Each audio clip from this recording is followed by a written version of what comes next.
I've turned my objects back on, and I am ready to start with my first camera.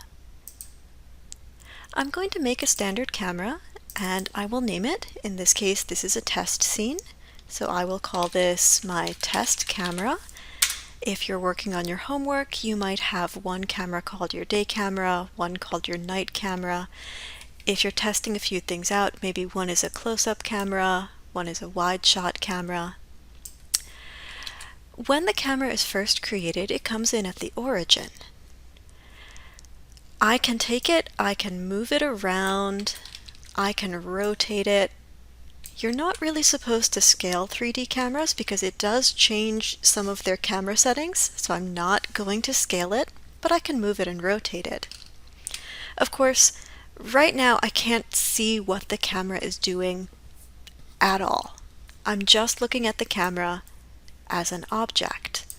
So generally, when I start working with a camera, one thing that I like to do is use this Panels menu and look through Selected. You can also go to Perspective and shift over to your new camera name.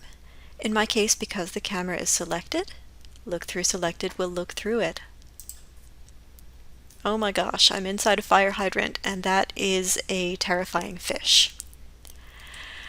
Down here at the bottom, I can see that I am looking through my test camera, and now as I use my standard controls, I can move that camera around.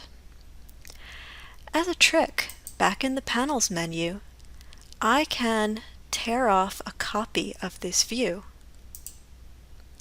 So here's my camera view.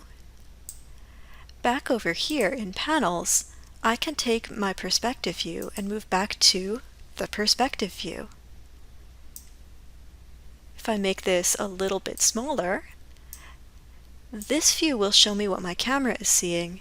This view will show me what the perspective view is seeing, so I can see the relationship between my camera and my objects. So as I rotate the camera, I can see what's happening. Or as I move around in the camera view, I can see where that positions my camera. I find this really handy because it always lets me see what my camera is seeing. So again, that was Panels, Perspective, Camera Name, tear off a copy, and then in this view I have gone back to Perspective, Perspective. In this torn off view, I always like to see my camera settings resolution gate. This tells me what portion of the screen is going to render when this camera renders, and that makes it much easier for me to set up my shots. Again, that's View, Camera Settings, and I'm using the resolution gate. The rest of these settings we'll talk about when we move over into the Attribute Editor to start talking about the camera settings. So this is my basic setup that I use when I'm starting to test out a camera. This copy of the viewport will always look through the camera. I can see the camera name at the bottom.